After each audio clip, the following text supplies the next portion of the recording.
Good morning, everyone. My name is Elisa Udaskin, and I'm a career specialist in career services at JVS, Jewish Vocational Service, and we're located in East Orange and also Montclair, New Jersey. So a little bit about JVS. JVS, Jewish Vocational Service, we were founded in 1939, and our objective and our vision and our goal is to help people overcome obstacles as they are looking for employment.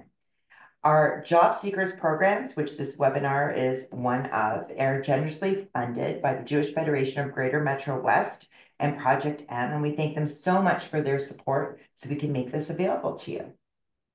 So this morning, I'm really excited to welcome our guest speaker, John Hadley.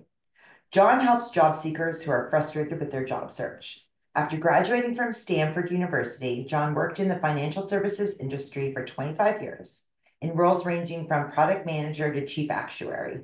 He then opened a successful consulting practice, which generated over 2.5 million in revenues.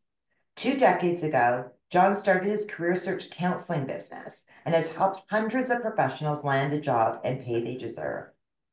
John is a popular speaker and author on career and career search topics. In addition to editing and writing for the leadership and development magazine, The Stepping Stone, John publishes his own career tips email newsletter, bringing over 9,000 subscribers expert advice on marketing yourself for a career search.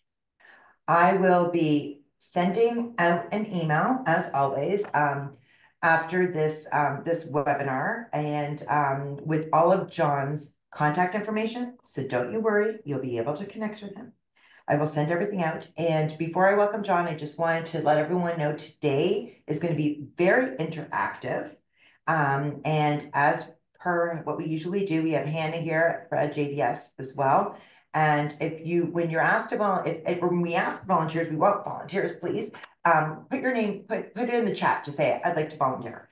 And Hannah's going to keep a list as well as questions. Put your questions in the chat and we will call upon you. So with all of that, I would like to turn it over to John. Thank you, Elisa. So Tom came to me when he had had 15 months of a steady stream of job interviews and never a single offer. A week after my winning interviews program, he was weighing two offers, one of which was actually higher than the posted range. So today I'm hoping to share with you some of the secrets that helped Tom achieve that result. So here's my agenda.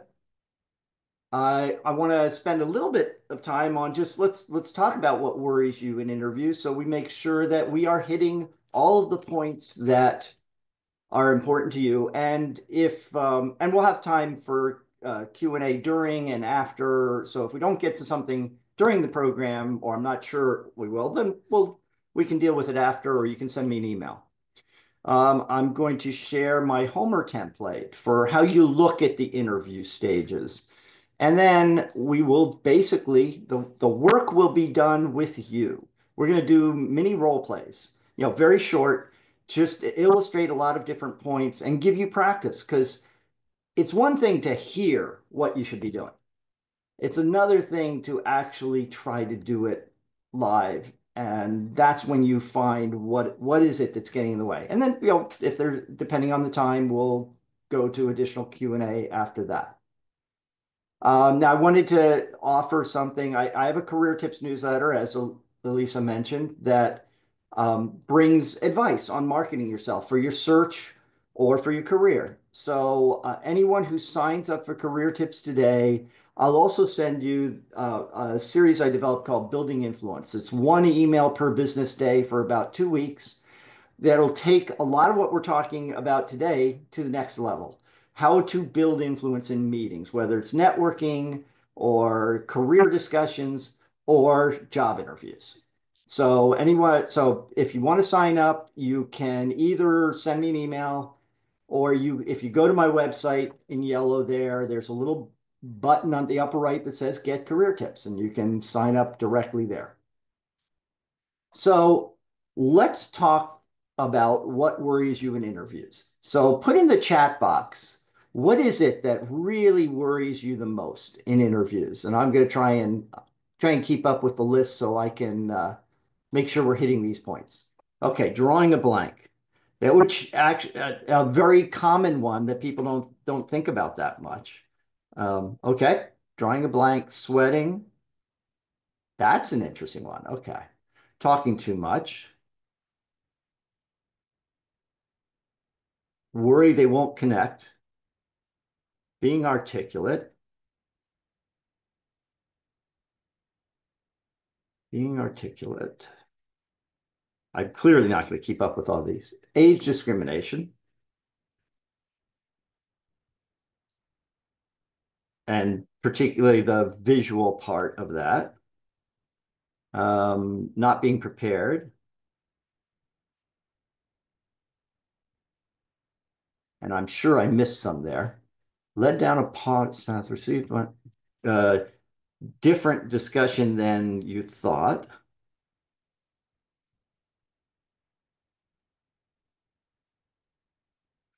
Find valuable clients. Okay, so that's, I mean, the techniques we're going to talk about today are relevant to that, but the Building Influence series will actually be really relevant to exactly that. How do I have the discussions that lead to potential clients? Not meeting all the requirements, okay?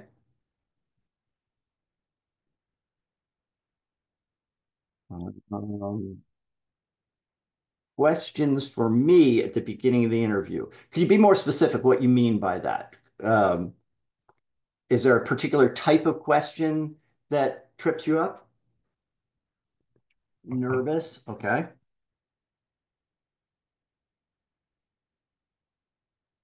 Drawing blanks, we got two. Behavioral questions.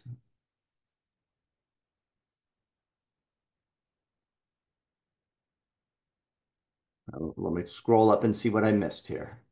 Um, Succinct, visual, technical skills interview I cannot do. So it's really not meeting all the requirements. Answering star questions concisely. Thinking that I'm going to blow it. So psychology, really. Getting flummoxed, which is similar to the you know, drawing a blank. Um, Unexpected and tough questions. Tough, unexpected cues.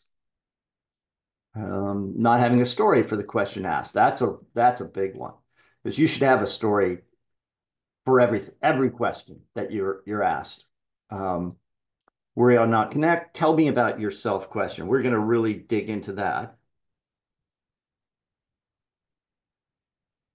Um, let's see. What have I missed?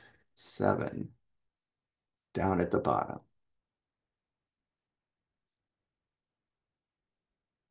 At the end, would like to have your email. My email, actually, that was on the prior slide, and it will be sent out in Elisa's materials. Too much adrenaline. That's an interesting one. What would your coworkers say about you? I like that question. In fact, I would argue that's a great question to be asked because you have the chance to prepare for that. You have the chance to get a really good, honest answer about that. Similarly, what would your boss say about you? Um, Dry mouth and I freeze. It's psychology again, being overlooked due to being out of workforce for a long time. Okay, out of workforce and overqualified. Let's see, let's see a few more here. Tell me about yourself. Gaps in preparation based on job description and resume. Okay, well, thanks for all the thoughts here. Um, Let me just before we get into the rest of the material, I'll hit a couple of these, and then maybe we'll get to some others as we go along. The the question of age discrimination. Um, and there are whole workshops on this. I mean, Marty Latman does a really good one. There are lots of places you can get more into that. Really, a lot of that comes down to psychology. One, there is there is definitely age discrimination out there, but it's less than you think because usually it's an easy excuse. It's an easy reason to say that's why I didn't get it. Where really what's going on is that you're not looking you've done things that make you look older. You're not acting youthful or energetic. You're not acting passionate. You're maybe showing that you're not technologically up to speed or have an attitude towards technology. And sometimes, frankly, it's cost, and you need to be prepared with your strong pitch for why you are going to be so much more productive than that younger person in that Yeah. case. So And go ahead, Elisa. oh, so John, I just wanted to interrupt you, just to say on the topic of, I agree with everything you just said. Now, on the topic of ageism, two speakers ago, we had Charlotte Lee, speak about that, and also Amy, who's on here, spoke about that. So, I'm going to put a note to in the email, send out links to, previous ones who've done ageism. So I'm so happy you touched on it, but I Good, want to share with you. I know you want to talk about a lot of things that we also have like in depth on that one as well. So just you keep good. going. Okay. Okay. And one other point I would make on it, if that is an issue you're struggling with, try presenting yourself as a consultant. Be it, go about your search as if you're looking for a consulting assignment instead of a job. And that may turn into it may turn into a job, but I am valuing someone even more for their age as a consultant because I want that age and expertise. So that's a way you can kind of change the game. Okay, so a lot of these, and oh, the one other I'll say so about the if I've been out of the workforce for a long time, you have to come up with a good story, and we're going to talk about that. But basically, a lot of that is more about your psychology and your confidence than it is the fact that you've been out of the workforce or, for 6 months, a year, 2 years, whatever. Um, I had, I've worked with multiple clients who've been out for 2 full years, and that was never their issue.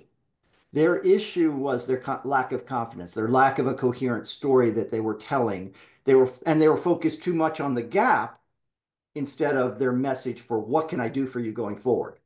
And as soon as we got past that, they both landed exactly where they wanted to be. Um, and in fact, a good friend of mine had been out for 6 years because he decided to be the house husband raising his three sons. And the day he wanted to go back to work, he's like, "Who's going to hire me?" He was a manager level. Who's going to hire me for that? I said, "Clear your calendar. We're going to sit down and talk about this." Sat down, came up with his story, and as soon as he had a story, he felt really confident and wanted to present it to people, and very quickly landed as the customer service manager in a bank, and went on to be the branch manager. So it's really about your confidence, your psychology, and having a message that's forward looking instead of backward looking. So let's get to the meat of what I wanted to cover, and we'll hit a lot of these other points as we go along, or you can remind me if you have a question at any time. So I like to look at the interview this way. The critical interview stages are the homework, the opening section, the middle, the end, and then the resale. And that's the Homer template for that I was talking about. So the homework stage, what we're going to do is we're going to talk about the homework and the resale, which are not in the interview. And then we're going to get into the interview itself. And really, that's where we're going to get into the role plays and dig in. So the homework part of the interview process, this is about confidence. This is when you are really well prepared you come in with a degree of confidence. And think about it. I don't invite someone in for an interview because I think it's a huge long shot. I interview them because I think they might fit. So you should take that into an interview. Come in with some confidence to begin with. But the more preparation you do, the more you will really feel that confidence. You'll be prepared. You won't be as sweaty or inarticulate because you've really worked on it. And by the way, if you have a problem with sweat, a tip someone told me one time was like if you get sweaty palms, put some perspirant, antiperspirant on your wrists beforehand, and it'll help you with your sweaty palms. So there are different techniques you can use. Go ahead, Elisa. Since I'm the one who wrote that. So this is something that I probably struggled with since I was like a preteen in terms of when I get nervous, I get, like perspire, sweaty, da, da, da, da. So when I started like working and presentations and interviews especially, this is what I do. Okay. If anybody has the same issue as me, I'm sure there's one person who does. This is what I do. I wear layers. Okay. So I'll wear like a nice undershirt, like a nice shirt that's sleeveless, a jacket or a wrap, for the interview on top, but layers. I always bring water with me. And I always actually have it right now. I always bring tissues. Too much information, but anyhow, I always bring paper towel or tissue that I have near me. And if I feel like I can't, and when it happens is if I'm asked a question that I don't know the answer, if I'm blanking, all the things that people say, you're gonna have like you're gonna may have a physical reaction to it as well. And what Mm-hmm. I do now, or what I learned to do, and I coach people to do this, is if I'm like flustered in any way during when they're asking me a question, I literally start breathing because I guess I forgot to breathe, right? And Yes. I take a sip of water. I say, "Can you just give me a moment, please?" And I just take care of it and get back to a normal state. So it's completely normal, everybody, but be prepared. To your point about the preparation, John, I'm always prepared. I have my paper towels, my Kleenex, my bottle of water, and I dress in layers. Thank you for indulging me on that. And the other thing, because you're nervous, it is easy to once in a while draw a blank or I didn't answer things the right way or whatever. Instead of focusing on that, an interviewer is human too. Saying like you said, give me a moment. That's a great strategy. I drew a blank. I say, let me think about that for a moment. And because you do not have to jump to answer the question the instant the person finishes asking it. In fact, if you do that too much, look it'll look bad. It's like I've over rehearsed. But if I draw a blank, I can say, let me think about that for a moment, and that might be enough. I look down at my notes and oh yeah, right. Or I ask a question. I can I ask you to clarify that? I ask a clarifying question, which again gives me a moment to think, gives my brain a chance to kick in. Um, and if worst comes to worst, I can say, I'm sorry, I'm just drawing a blank on that. Could we come back to that later? And if I do that once, it's not going to be a problem. If I do that 3, 4 times in the interview, yeah, I'm getting ruled out. But most interviewers, I can do that once and it'll be fine. And as the conversation goes, I'm likely to now recall what it was I wanted to say or what story I wanted to bring to the table for that. And by the way, if you have like this is similar to the sweating issue. If you have something that often happens to you, that often gets in the way. Like I had a client who had a severe stuttering problem. And when are you more nervous? Because it comes out particularly when you're nervous. When are you more nervous than when you're in an interview or you're in a networking meeting with someone you've never met before? Um, and so the strategy that he employed was at the start of an interview or a one-on-one networking meeting, he would say, I don't know if you realize this, but I have a little bit of a stuttering problem. And so now he wasn't as worried about when it would happen. And I guarantee you, he felt a little more relaxed. So he probably stuttered a little less because of that. So, anyway, okay. So, preparation. There are two parts to the preparation. One is the general preparation I'm going to do before I start having interviews at all. So that's where I'm making sure my resume is a really powerful sales brochure. I'm making sure that my cover letter makes someone want to read my resume. I make sure my LinkedIn profile is very sharp, that draws in recruiters and other connections. Um, I make sure that I've got a really powerful marketing message for networking, for when someone asks me, what do you do, for my 30-second pitch. I practice all my stories. I even put them in a grid.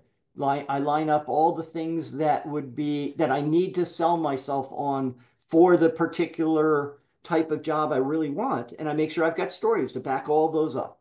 Answers to common questions that are going to come up, like what are your greatest strengths, all those sorts of things. Then when I have, and before I even go on interviews, I want to also pay attention to what's my video presence, because so many interviews are going to be by Zoom or Teams or some other product, at least at the screening level. If not all the way through if it's a remote position. So I want to make sure my video presence is really strong, my background's good, my lighting is strong, that I've got a very good internet connection that's not going to, cause problems as we go through the interview. Because this interviewer is experiencing what it's going to be like to work with you. So all of those things are an element of what they're going to experience on the job when you ever have some sort of remote or Zoom or Teams meeting. And if you have a terrible background, it's a mess, you have bad lighting, you have a terrible mic, whatever it's going to be, I'm saying, wow, this is what I'm going to have to put up with every day. So pay a lot of attention to that. And then before you have any specific interview, now you go into overdrive. You're going to research the company, the products, their market, their current challenges, what's the competitive landscape, what's the industry like, how I'm going to find out everything I can about the opening itself. I'm going to make sure I have a list of who I'm interviewing with so that I can do research into them and try to find any connections that we might have in common, or anything that can warm things up, or things I might observe. Wow, you wrote, I was reading that paper you wrote on X, and I was really impressed with this particular point. That goes a long way in building a relationship. And by the way, some people will say, well, I didn't, but I didn't get a list. Well, why didn't you get a list? What's going on? You ask. If they're, and I would take it as a huge red flag if a company is not willing to tell me who I'm going to be interviewing with. Um, so I might still go on the interview, but that's going to be in the back of my head. Here's the first red flag as to whether this is a place I want to work. And then you're going to research your specific questions that might come up in this specific interview and the specific stories that are going to be most relevant. Because the story I would tell to the CFO is going to be different than the story I would tell to the head of marketing. And the same might be true of the company and what the role and responsibilities are for the company. So I want to be prepared with what is going to be important for this particular interview.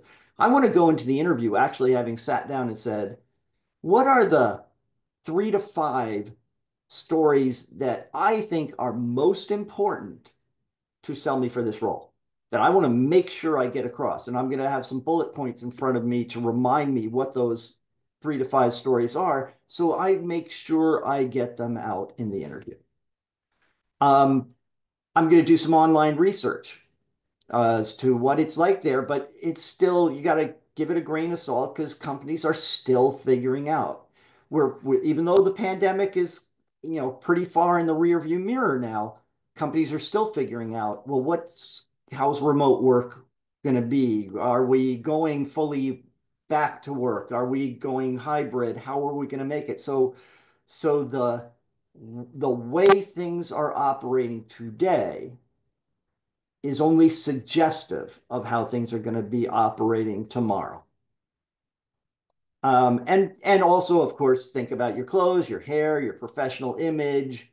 Um, Make sure that you look like someone who would fit in, who they would want to hire for the job. Okay, so now we'll jump to the end, the resale process. And this is about keeping the interviewer excited. I've gone on this interview. I thought I had this great interview with Elisa. I got to keep her excited though, so that I get the offer because she's going to meet other candidates. So how can I do that? And so, I mean, the first step is just the thank you I send her. Don't think of it as a thank you. Think of it as a marketing letter. I mean, even if I send a thank you, thanks so much for interviewing me. That'll probably put me ahead of a lot of candidates because there are a lot who are too lazy to do it. But this is a great marketing opportunity for me to present back to Elisa, based on our conversation, here's what I think I would bring to the table for you. And I'm so excited about the role, and I look forward to, taking the next step. So this is my chance to put a few bullet points in that reminds her why she might want to hire me. And then it's if I do it the right way, and we'll get into this in the end of the interview. This is a chance to demonstrate my professionalism, my organizational skills, my passion, my proactivity, all of which are good qualities that might make it more likely that she chooses to hire me. So I need a keep in touch strategy. What am I going to do to keep my name in front of Elisa as she's interviewing other candidates, as she's going through this process? And if the process gets dragged out through multiple interviews, through multiple months, as happens at a lot of companies, what am I going to do to stay in touch? What interesting observations or resources have I come across that I might send to her to remind her I'm out there, but remind her in a way that shows I'm adding value at the same time? And you want to be sure that you prep your references. Every time you go on an interview, your references should know. If there's any chance they're going to get called, you want them to know, what is it you applied for? What is it you think you bring to the table for them? Are there any hot buttons that particular place has? The worst that can happen is that I, as your reference, get this call out of the blue. And this has happened to me a number of times that people have called me out of the blue saying, "Hey, Sean interviewed with us and he put you as a reference." I'm like, well, I have no idea what job Sean's applying for, why he would be a great candidate. All I can say is, yeah, I like Sean a lot. I enjoyed working with him. Not a very strong reference. So make sure to prep your references. And finally, uh, and then I'll get to you, Lisa. And then finally, there are actually, at least two other resale stages. When you get the offer, there's a resale you do right then at the point of the offer. It's part of the negotiation process. And then once you actually accept the offer, there's a third resale which you could get into, which is about the making sure you are going to hit the ground running in this new job. You don't want to wait till the day you start. Elisa.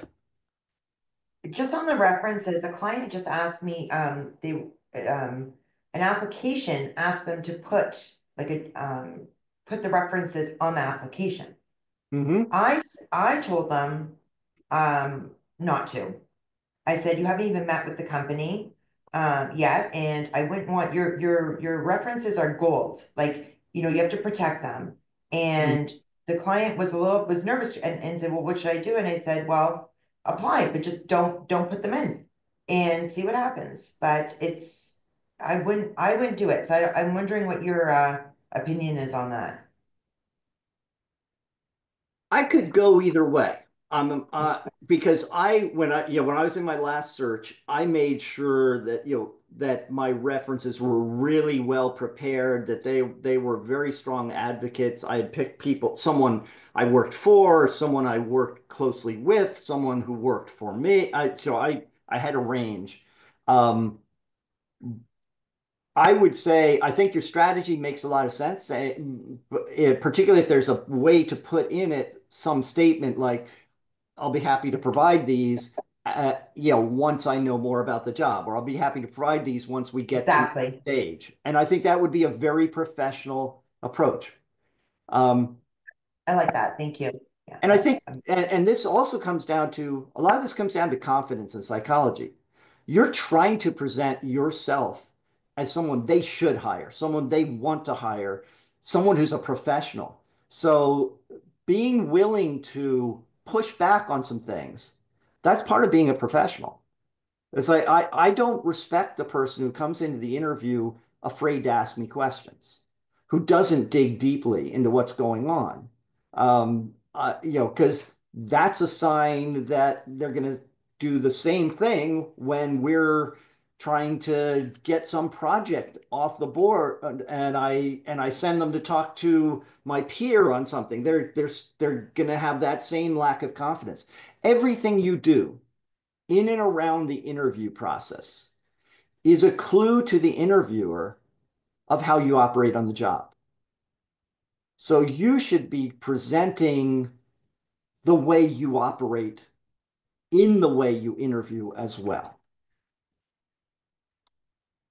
So, so let's get to now the actual interview itself. Now we've set the stage with what goes before and after.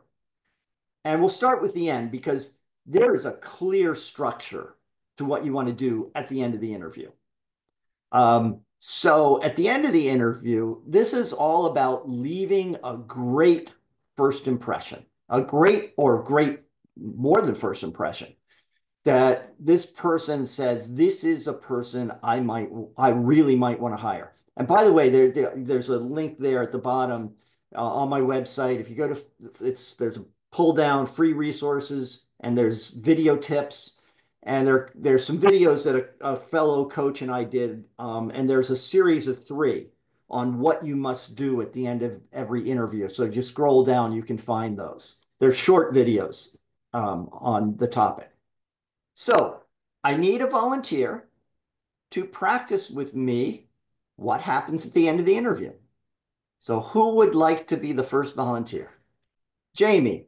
Um, so now, by the way, in all of these exercises, obviously I don't know what jobs you're interviewing for, but you do. So you should imagine that you are interviewing for a very specific job that you are very interested in, whatever it is that you are very passionate about doing, and just go with it from there.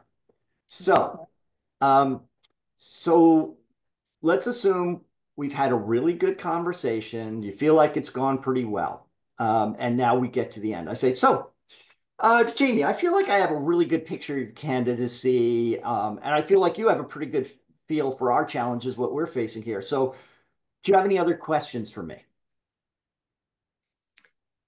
So this is the part where I would ask any questions that I actually have. So I don't know if you want me to drill in to that. Okay, let's pause for a moment. Yeah. I mean, I'm asking you, John, not the yes. interview. Right. Yeah. So let's pause for a moment. If you still have questions, yes, if you still have questions, but you should not be saving your questions for the end. Right. So let's assume that you have really done a good job of getting your questions across throughout the interview. So you don't have any lingering question that you desperately want to ask. Okay, so Jamie, so tell me, we got before we break up, did you have any other questions? No, I think we covered so much territory. I have a good sense of what you're looking for, and I feel really positive that this is in my wheelhouse. I have the experience, and I'm really excited about the work you're doing. Okay. So you hit one of the points. There are Good. three things that I believe you have to do at the end if you really want the job. Okay. The thing you hit was you made it clear that you were very interested in the job, which a lot of people are hesitant about. So that was good. You want me to walk away being very clear that not that you definitely are going to accept the job no matter what lowball offer I make, but that you are definitely very interested in the job. Because if Hannah's interviewing and you're interviewing and you express that you're very interested, and Hannah, I just have no clue. I'm not sure if she really wants it, and you're relatively close, you are always going to get the offer. Because I do not want to go through the effort of figuring out the offer, getting my boss on board, going through HR, all of the steps I have to make for someone who I'm not sure is interested in the job. Okay, so you cross that one. So let me ask you this. How did you do in the interview? Not this little role play, but how did you do in the interview? I'm not sure what you're asking. In this Well, particular fake interview, this role playing well, interview that I do. whatever interview it was. We had a 40-minute conversation. How did you do? Are you on track to be hired? Okay, I'm going to say yes. How do you know? I'm not really grasping what you're asking because we didn't do a role play for the interview. So No, how do I know that I did well? I had I developed a good rapport with the interviewer. I gave really solid examples, and and how do you know I'm being that there isn't something that you just haven't hit on that I never brought up that I'm saying, yeah, she's really good, but she's missing this. I have when I'm interviewing, I have a sense of where I feel that I'm not delivering on something that's essential. Okay. So here's what I'm going to suggest. And you may have a really good sense. But it's really valuable to try to find out because you might have done really well in most areas, and there's something that you did okay, but I'm not blown away by, or it's a hesitation, or maybe we just didn't get to something that could turn out to be important. So it's really important to try to uncover Mm. how any objections there might be and how you did. So that's the one question, no matter what, if I have no questions left, that's the question I want to ask. So I'm So seeing let me people. ask you, so let's assume you're trying to do that. Let's see what you do. So Jamie, I think I've got a good picture of your candidacy, and you seem to have a good feel for what we're facing. Do you have any other questions for me? Well, my question to you is, do you have any concerns that I might be able to address when you think about the ideal candidate for the job? Concerns. Wow. Let me think about. Well, Well, now that you mention it, okay. So what you've done, and it's a natural thing to do. This is I actually have caught a lot of coaches advising people to ask a question that way. But what you've done is you have asked me to dig deep and find a problem. You've actually asked me to find concerns with your candidacy. So you've kind of gone negative. So think about how you could ask that, but in a really positive way. And I'll give you a suggestion. Here's what I like to do is something along these lines. What else could I tell you that would show you I'm the person you might want to hire for this job? Got it. And it's a way that and then I've got to watch what happens to judge the reaction. Um, so I'm inviting them actually to go positive, but if there is a concern, I've got a good shot at them bringing it out. So let's try that. We'll give you a shot at trying that.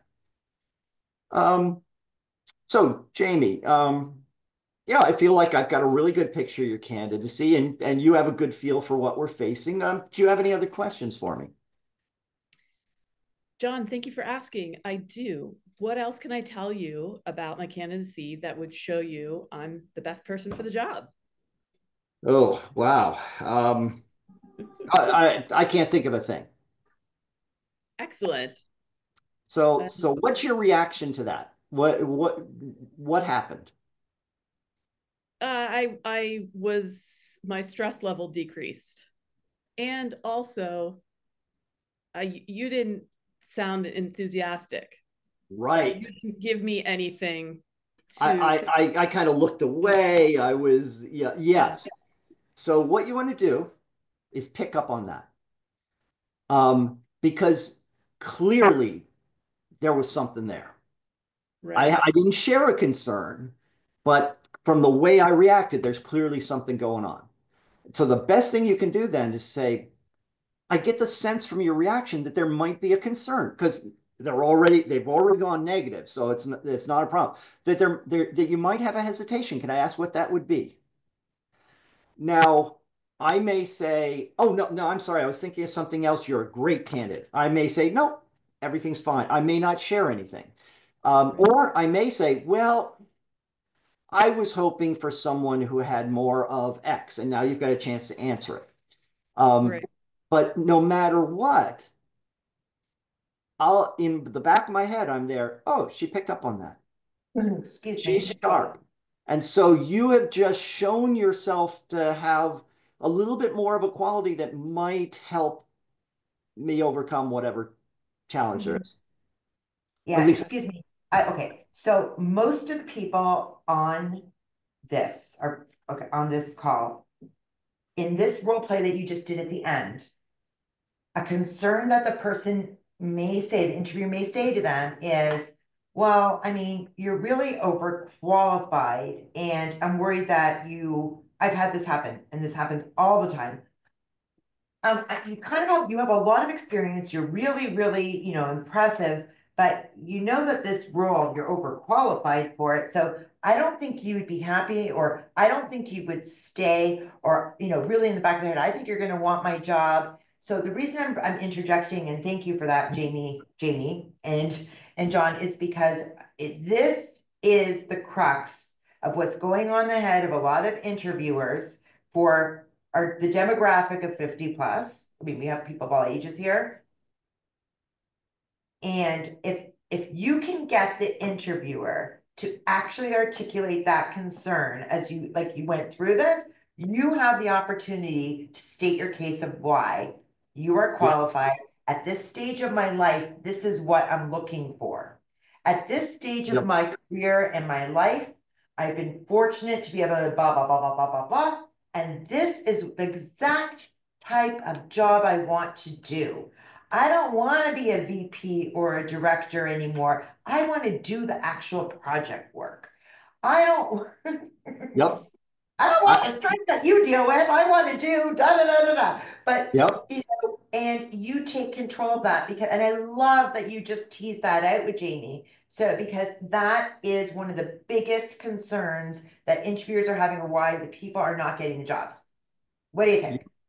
I absolutely, and that's what that's the point of trying to ask at the end to see is there a concern Love it. that you can address because which could be the overqualified, could be any number of things. Because if I don't address it, it's not going to get better after I leave. Um, if it's something, if they bring up something, well, I didn't think you had high enough Excel skills. I can try and maybe I don't have an answer right there. Well, maybe I go back and I think about it. I say, oh, I didn't mention this project that's Excel adjacent. I didn't tell them how I've signed up for this advanced course, so I can address it in my thank you letter. If I didn't get to fully address it right there. Yeah, But and I yeah, just I think wanted that's to, great. yeah. And I wanted to share with everybody to hopefully inspire you that this is actually possible to overcome.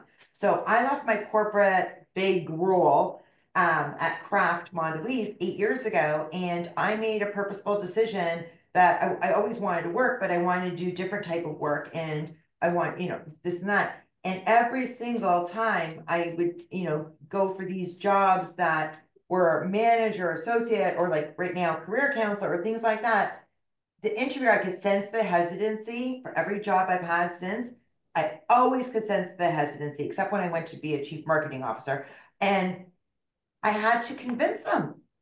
Yep. I had to convince them. And but the thing is, to what John is showing is that because I sensed the hesitancy, I said, please tell, like I literally would say at the end when they wanted to wrap up, is there something that's like to your point, I only brought up the concerning thing if I sensed that there was a concern. And there was, because they thought I was overqualified. And so it's Right. your opportunity to prepare to what John is saying. Prepare ahead. You are going to get that hesitancy if you're going for a job that you are overqualified for. So you have to prepare for that, right? Yep. Okay, Yeah. so give Jamie a hand for being the first volunteer and participating. So who would like to take it to the next step in this? Okay, so the next person we have is Christian. We have, okay, the next 4 volunteers. We have Christian, Martha, Gail, and Udo. Christian, do you still want to volunteer after you just watched what we just did? Let's take it to the next step. Go for Okay. it. So Christian, so same setup. We've had a good discussion, feel like things have gone well. And we get to the end, and I say, so Christian, I feel like we've had a really good discussion. You seem to understand our issues. Do you have any other questions for me? Well, I'm thinking about it. I certainly got to tell you that I remain excited about working here after our conversation and my understanding of the role. Um, I guess maybe 6 months down the road, what would it feel like for this person to have this person in this position work out well? What would that feel like for you? Well, I'm kind of surprised you're asking that now instead of, because that seems like I thought you had a good idea of what the job was. No, I'm wondering about what it would feel like for you if this position worked out and with me in the position. Oh, different. Actually, I like that question. I would ask it much earlier in the interview, but that is Okay, a great question. Say, suppose you hired me. right.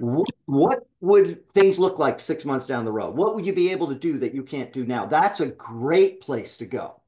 Okay. Okay, so let's assume you did that early on, and we're at the end. And Okay. okay, so yeah, do you have any other questions for me, Christian?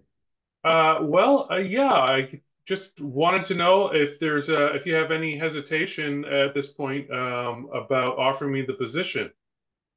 No, no, we've got a couple other candidates we're looking at, but I have no hesitation. Well, great. I mean, so are you able to offer me the position today? No, I have other candidates that I have to look at. All right. Well, what else can I tell you about myself to show you that I'm the right person for this position? No, I think I have everything I need. Well, okay, and yes. All right. Thank you. Okay, so I have what to you restate my case, and I think that's what we're getting to. Yeah. Yeah. well, restating your case is a good idea, but there's Okay. another step. I've told you I've got other candidates. What do you Yes. what do you need to know? What else do you need to know? If I've got other candidates, do you know when I'm going to be interviewing them? Do you know when Oh, I yeah. Oh, okay. Well, right. So, well, I mean, what does my competition look like? How do I stack up? Are you able to tell at this point? I mean you're a good candidate. I can't tell you what they're like yet. Okay, well, I'd love to check back with you next week. Shall I send you an email next week or give you a call next week at Thursday at 9 o'clock? Um, we will not be done with the interview process until at least the week after. Oh my. All right. Well, how shall I stay in touch? What's the best way for me to follow up with you? Why don't you can contact HR. Ouch. Okay. Well, now I'm starting to see the picture on the wall here, and I'm folding up my wings. So let me see. Okay, Yeah. so let's pause. you could still be a really good candidate. You're reading a lot into it. Our process. I mean, if I would my preference from an administrative point of view probably would be to have you call HR. Right. Your goal is to be calling me. Yeah. So I think you kind of open things up that let me push you off to HR. Yeah. So what you want to do, you want to find out, what the process is. Okay, so what's the process from here? And I tell you, well, we've got candidates we're interviewing over the next 2 weeks. You did a good job saying, can I follow up next Thursday? Except you asked me. Don't ask, tell me. Yes. All Let right. me push back on you that, oh no, we won't be done then. Great. Then I will plan to follow up with you a week from Monday after you finish the interviews. Okay, Yeah. so now I see that you are someone who's very professionally persistent, who I see that this is the way you operate. And and also you get to go home, mark your calendar for a week from Monday, and Right. not worry about it. Right. Um, which puts you in a little bit better psychology down the road. In fact, personally, I, while I would love to get an offer before a week from Monday, I'd love them to decide they want me. I'm actually happy if I don't hear from them before a week from Monday and I get the opportunity to call and say, Christian, um, I'm just following up like I said I would. I'm still very interested in that project manager role we talked about, and I will plan to call you again on Thursday if I haven't heard from you by then. And so I'm showing them that I do what I say I'm going to do when I do it, that I don't give up, that I'm professionally persistent. So I'm getting a chance to show a quality that may make them more likely to decide to hire me. In fact, one time I had someone, I had this little course I did on we were doing it around uh, even the letter part. And he did a follow-up letter, a very professional follow-up letter when they were kind of going back and forth and, that, well, we're still looking at other ones. So he wrote a letter, basically a why not hire me now letter.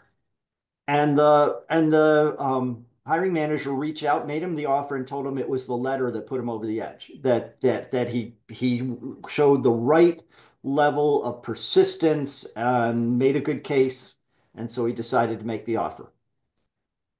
So Okay. okay, so basically the what you're trying to do here, like we uncover and answer the objections if there are any. Make sure it's clear that I know you want the job or that you're very interested in the job. If you can recap, that's a good thing too. Based on our conversation, I really believe that I'm going to bring X, Y, and Z to the table here and help you achieve Y. Um, and then I want to uncover what are the next steps, what's the timeline, and leave myself with an action step for when I am going to follow up.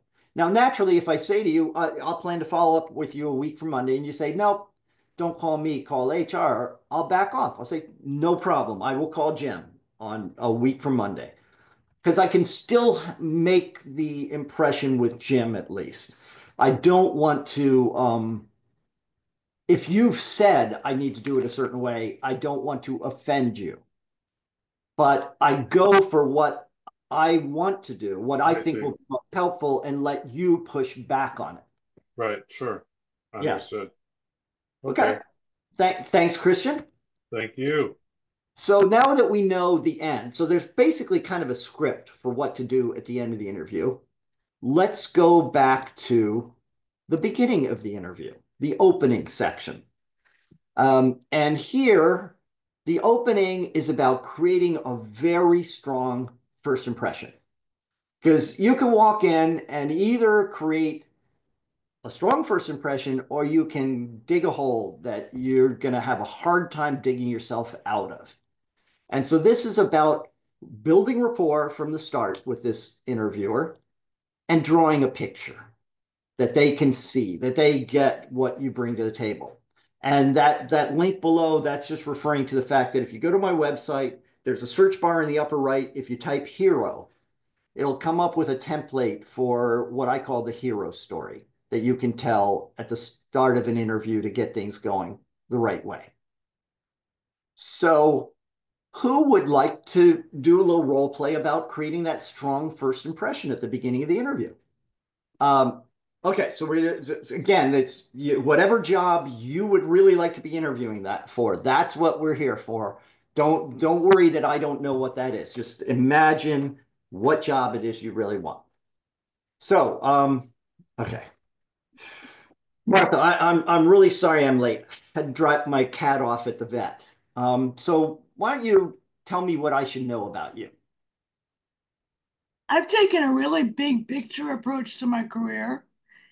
Um, I understand and have worked in all of the technical facets.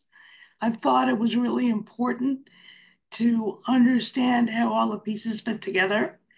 And I think that broad perspective would be very helpful in this role.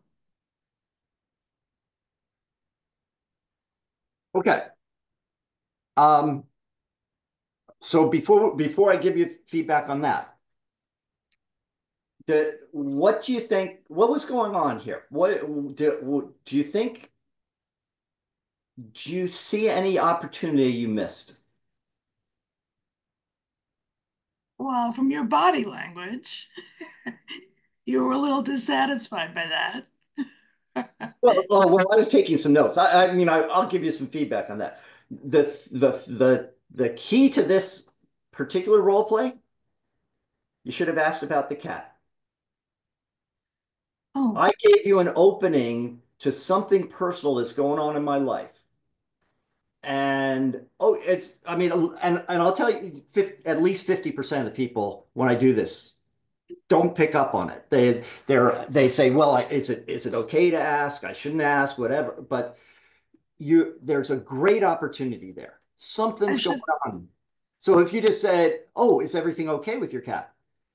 We might suddenly get this conversation about our pets or something that builds a lot of rapport. I might also just say, nope, everything's fine. Tell me what I should know about you. And we go forward from there. So there's no downside to asking about it. It's a great chance. You're always looking for, is there anything I can do to connect, to build some rapport here? So that was the point of that. In fact, if I were interviewing with someone and they happen to notice the frisbee in the back here, they might ask me about that. And suddenly we're talking about ultimate frisbee because I introduced it to the West Coast back in the 70s. And so we suddenly have this huge rapport. So always look for, is there something going on that I can use to connect? Okay, so now what you said was, you basically said, I take a big picture approach. I understand all of the different technical facets, it's a good high level, except all the technical facets is so general. If you said, I understand everything from this to this to this, now it will grab me a lot more because it's not such a generic statement. So just putting in, instead of saying facets, putting in what the technical functions are that you have mastered or understand. Um, and basically, you just didn't tell me much about, I didn't hear what you can do for me because of all that. So what you want to do in your picture, you want to try and draw something that gives me a clear picture of why I should be excited about you, the sort of results you might produce, the sort of challenges you might solve. So I think you have kind of an opening there to it that is a good place to start. Then you want to get, because of this, here are the things I'm going to be able to do for you. Would bring that home. Does that help? Does that make sense? Yeah. Yeah. I would just like to say that I generalized my opening statement because I knew that I was talking to you and all these other people who don't know anything about my incredibly esoteric field.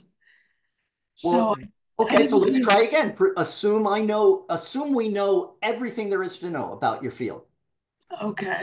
So Martha, tell me a little bit about yourself. Okay.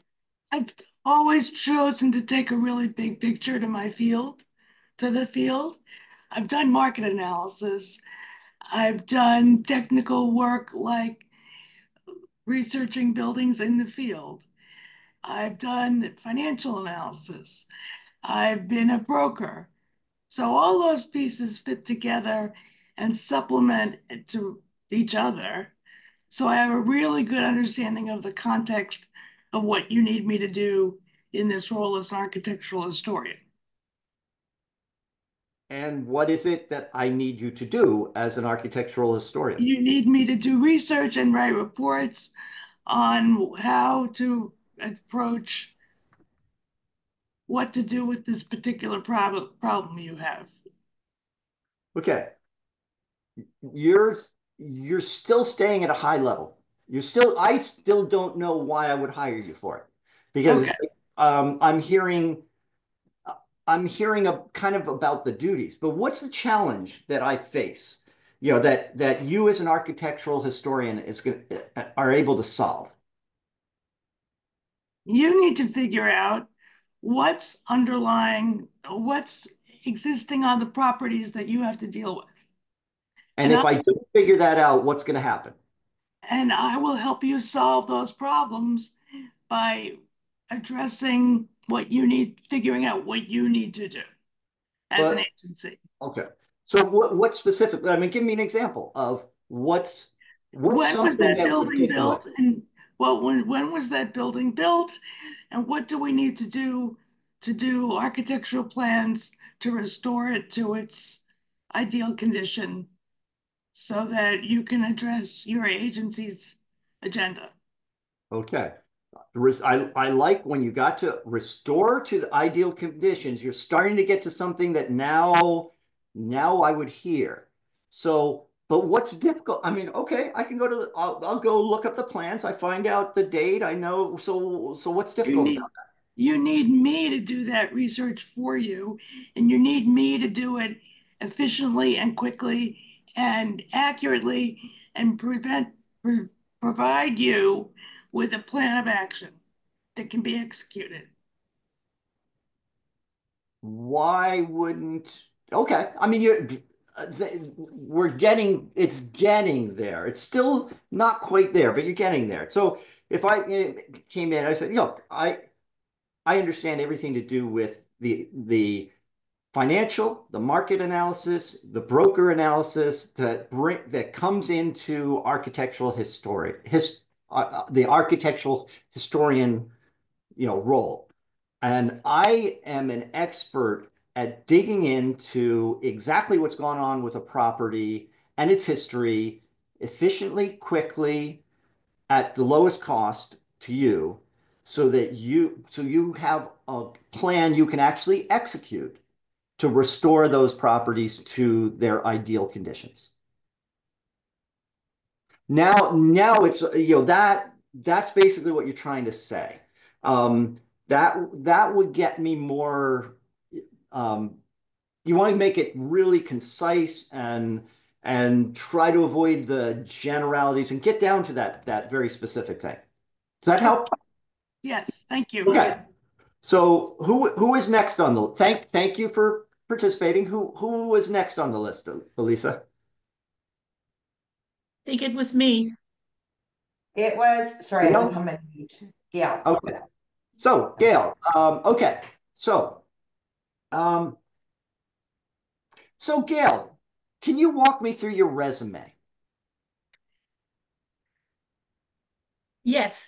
Thank you very, very much. And I also have a cat. How is your cat? What happened with the veterinarian?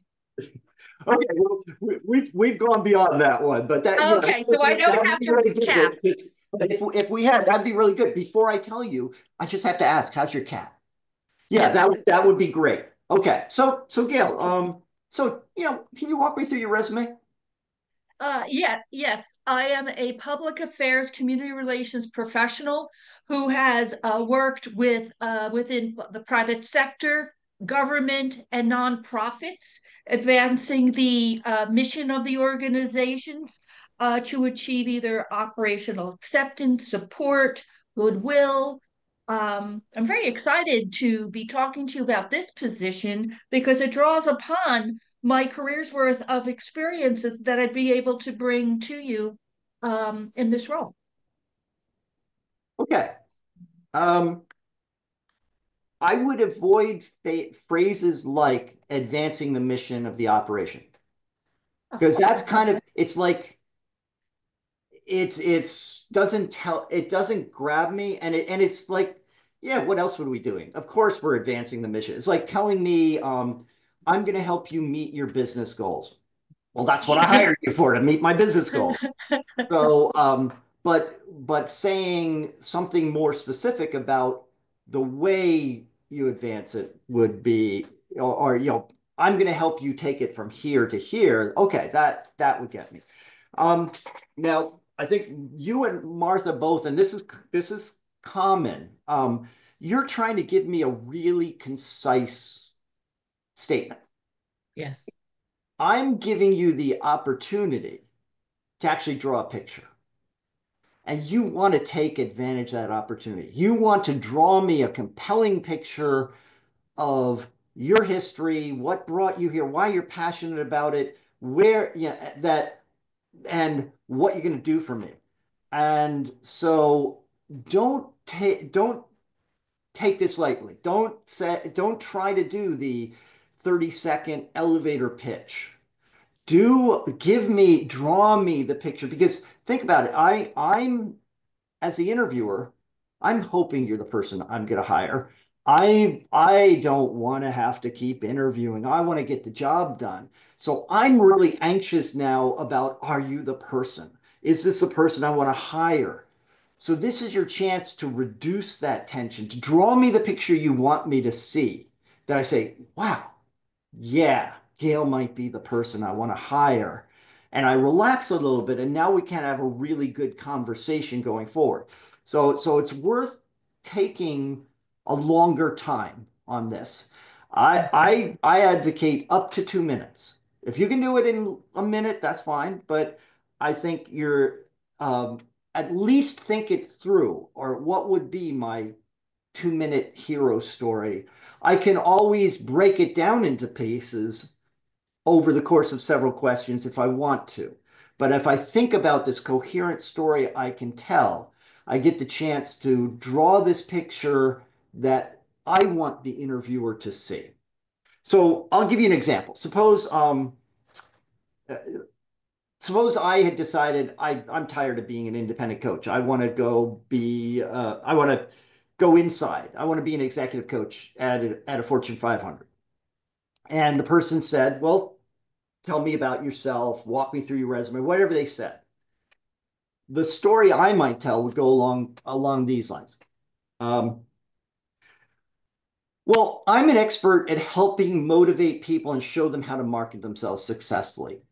I started out, graduated from Stanford, went into the actuarial profession, and at Equitable, I rotated through all different functional areas, eventually ending up as the disability product manager. What I was really proud of was when I was given the chance to come up with how we could measure productivity, which wasn't being done in financial services back at that time, and apply manufacturing techniques so that we could present the case for why we were improving our productivity in our operations so fast for Equitable's first ever corporate-wide productivity improvement contest. And that presentation won everyone in our 150-person department a $3,000 bonus. I was then recruited by Commercial Life to build an actuarial department from scratch. So I did all of the hiring, the mentoring, the recruiting, the leadership development for that team for the next 13 years. Along the way, I was given charge of a non-actuarial group, our compliance group, where they had a manager who had retired on the job. Everyone was really unhappy. It was very disorganized. I went in and figured out how could we do the job better? How could we re-engage everyone? And at the end of a year and a half, they were doing 60% more projects with no additional headcount, and they were really excited about what they were doing. In fact, they were recognized as one of the most productive groups in our company. I then decided to open a consulting practice and earned over $2.5 million in revenues there. But along the line, I discovered this passion for helping people with how to market themselves. And so after 5 years, I opened my career search counseling practice. That was 2 decades ago. I've helped hundreds of people land the job and pay they deserve. But now I'm ready for that next shift. I think what I bring to the table for a company like yours is that I really understand what makes people tick. I understand how all the functional areas fit together, how to engage people, motivate them, show them how to present themselves really well. And I would like to bring that to your company where I could help your executives and your wannabe executives become and be seen as influential leaders. So you notice in that I was an actuary for many years. I didn't hide that, but I didn't talk about actuarial work. I talked about things I did that might be relevant to the job I want, to where I'm headed. I showed a trajectory that's leading to the place I want to go. So when you hear someone tell their story, think of some of these questions. You could, go back, think about the story you're telling and rate it on these elements. Did it engage you and hold your interest? Did it communicate the speaker's passion? Were you left wanting to know more? Were concrete results incorporated seamlessly into the story? And did it sell the speaker for the role? So you want a story that you're going to tell at the beginning of the interview that does all of those things. And if you do that, if you hit those points, you're going to draw the picture that I'm just so excited about talking to you further. Even if it's not quite what I thought I was looking for, I'm really engaged now. I really believe you because you've told me the story up front. So you have a lot of credibility with me. You've built a lot of rapport, and we can now explore, is this the right fit for you? I've had people that relatively early in the interview said, now that we've talked about it, I don't think this is the right job for me. That has not bothered me at all. We've had a good discussion about what they're really looking for. And in a couple of cases, that led me to make them an offer. Even though it wasn't exactly, at the start, did not feel like exactly the fit. So should we keep with the opening? Let's move on to, since we're close to 11:30. Let's move to the middle of the interview. Now, I have a client who he used to tell me, okay, you've given me the script for the ending, you've given me the script for the opening. What's the script for the middle? And finally, he got it. He said, "Oh, it's jazz. It's improv. It's because the middle of the interview, things go different directions. You don't know what you're going to be asked when. You've prepared. You should have done all your preparation to have your stories well, to be prepared with the questions you think might come up. But I'm going to ask you a question differently than you prepared for. I'm going to ask you at a different point in the conversation. You're going to be surprised by things. So you have to be nimble. You have to be ready to just react to what's going on. But if you do all that preparation, if you've thought about your stories, so that you're not sitting back worried about, okay, what story, how good, you're like, oh yeah, they're talking about leadership. That's time for me to bring out my leadership story. Oh, I wonder why they're asking about this other thing that I didn't think was even on the job description. Let me probe about that. Because in the middle of the interview, what is really key is for you to do probing, for you not to just be answering my questions. This is your time to be really probing. What are our challenges? What's going on in the operation? Why are these things happening? So that you can find out, is this even the job you want? Are these challenges that they're facing challenges that I'm even comfortable dealing with, that I want to get involved in? And at the same time, I'm saying, wow, Kayle's asking such good questions. I need more of that on my team. And she really understands our challenges. So you're getting me to the place where I really want to hire you. Kick around for a few minutes. And by the way, if anyone wanted, I don't have time obviously to do everyone since we have a huge crowd, but the first 10 who either go to my Calendly and sign up for the half-hour session or email me, I'll do a 30-minute kickstart your career search session to zero in on your goals and challenges. So excellent, excellent. So, John, I want to thank you very much for presenting and being our guest speaker today. It was excellent. Love the interactivity. And for everyone else, our next JVS Job Seekers is Thursday, December 5th, about cultivating networking habits, and hope to see you then.